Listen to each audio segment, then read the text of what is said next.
Linda had had a question too. And so we are going to turn the screen share on and look at one of her landscapes. This is a finished landscape that she's done, but she wanted to share it because she was asking me how can I kind of add interest. I think those were her words.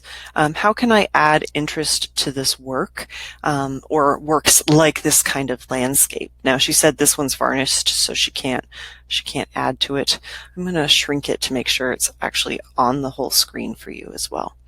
So there's three things I'd say. She did specifically say something about values and telling me that she's not concerned about values here. And I'm going to be a little bit of a rebel here and say that I would emphasize my values even more. So I'm going to switch this to a black and white image just to show you kind of the values here. So we've got some nice darks in this left, but then when I look at the rest of this image, I would say that over half of this, kind of all of over here, is the same gray, and it doesn't matter if it's really far away or really close to us. And that's, again, that can be an artistic choice, and maybe she wanted this kind of misty, even quality in this work, and that's totally fine.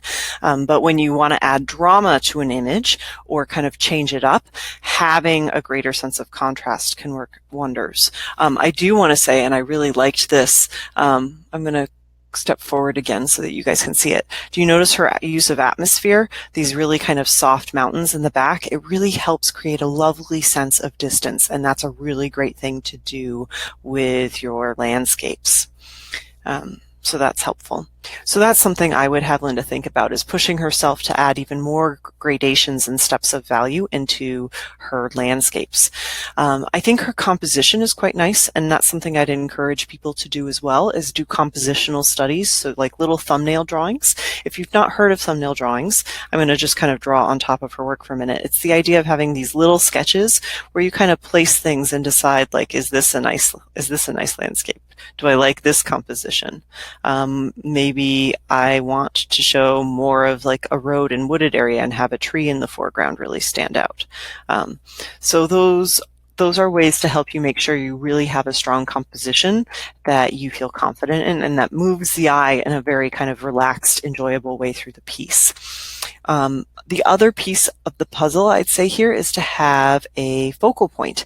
So because you have this nice piece of ground in the foreground, it acts as a focal point, but there's nothing really there to keep our visual eyes attached there. And so in a future landscape, I might ask myself, do I want to have like one of these lovely trees stand out and be a little more prominent? You know, you could have a much more kind of detailed tree in the foreground. You could have an animal sitting there looking out over this expanse. You could have a couple sitting there kind of looking down into the valley. And that helps bring our eyes, because you want your eyes to travel through a painting. And that's important for anything, landscape or not.